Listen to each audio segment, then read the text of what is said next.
నీ వీడియోస్కి వచ్చిన కొన్ని కామెంట్స్ చదువుతాను, సమాధానం చెప్పు. హాయ్ అండి, నేను మీ వీడియోస్ రోజు చూస్తాను. మీ వీడియో చాలా బాగుంటాయి. మీరు నా కామెంట్కి రిప్లై ఇస్తారు అని అనుకుంటున్నాను. మా వీడియోస్ చూసినందుకు మీకు ధన్యవాదాలండి. థ్యాంక్స్ అండి. నెక్స్ట్ వన్, ఎవరో మహాలక్ష్మి అంటమా, కొంచెం నువ్వు సాంబారు బెండకాయ చేసిన దానికి కొంచెం పంపించండి మా అని పెట్టారు. మహాలక్ష్మి గారు, మీ అడ్రస్ చెప్పండి, మీరు ఖచ్చితంగా మీకు పంపిస్తాను. లేదంటే మా ఇంటికి రండి, మేము అడ్రస్ పెడతాము, మీరు మా ఫోన్ నెంబర్ ఇస్తాం, రండి. మీకు చక్కగా భోజనం చేసుకొని వెళ్ళిపోవచ్చండి. మా ఆతిథ్యం తీసేసుకొని వెళ్ళొచ్చండి. నెక్స్ట్ మా సంధ్య అంట, నా కోసం స్వీట్ ఏదైనా తయారు చేసి చూపించండి. ఖచ్చితంగా అమ్మ సంధ్య, మీకోసం ఖచ్చితంగా స్వీట్ తయారు చేసి పెడతాను తల్లి, చూసి లైక్ చేయి. మా కొన్ని ఫన్నీ కామెంట్స్ వస్తున్నాయి. ఎలా అంటే, మీరు వీడియోస్ చేసుకుంటే మేమెందుకు లైక్ చేయాలి అని అంటున్నారు. దానికి ఏం చెప్తావు?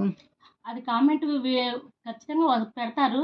నెగిటివ్ ఉంటుంది, పాజిటివ్ ఉంటుంది, కాబట్టి తప్పేం లేదు, మీరు పెట్టుకోవచ్చమ్మా. కాకపోతే నచ్చకపోతే పైకి అనేసేయండి. ఎందుకంటే అది మీ ఇష్టము. చూస్తే చూడండి, లేదంటే పైకంటే పోయిద్దండి. మరి ఇంకా అంటున్నారు, ఎందుకు మీరు 2-3 కూరలు, ఇన్ని కూరలు ఎందుకు చేసుకుంటున్నారు అని అడుగుతున్నారు. దానికి ఏం చెప్తాం? 2-3 కూరలు ఎక్కువ చేసుకున్నాను అంటున్నారా? అది మనం ఫస్ట్ నుంచి అలవాటే కదమ్మా. మన ఇంట్లో పిల్లలు అందరూ ఉంటారు, పిల్లలు ఉన్నా లేకపోయినా నా అలవాటు అదండి. నేనైతే పెళ్ళైన కాడి నుంచి 2-3 కూరలు అయితే చేస్తానండి. మా వారికి ఇష్టము. ఒక కూరతో అయితే కొంచెమే తినలేస్తాడండి. 2-3 కూరలు చేసామంటే 2 ముద్దలు ఎక్కువ తింటాడు. మా వారికి నచ్చినట్టు నేను కూరలు మాత్రం ఆయన పెంచిన కూరలే చేస్తానండి. కూరలు అవి అందరం తింటాము. అది అలవాటు అండి ఫస్ట్ నుంచి నాకు. నేను మాత్రం చేస్తానండి కూరలు. రీసెంట్గా కామెంట్ చేశారు, మీరు లేని వాళ్ళకి దానం చేయొచ్చు కదా, ఎందుకు ఇలాగా మీరు ఇన్ని వండుకొని తింటున్నారు, వేరే వాళ్ళకి పెట్టచ్చు కదా అంటున్నారు. అంటే నేను దానం చేసేది లేని మీకు ఎట్ట తెలుస్తుందండి? నేనైతే వీడియోలు దానం చేస్తున్నాను, వీడియో చేయను కదండి. అది ఎవరిష్టం వాళ్ళదండి.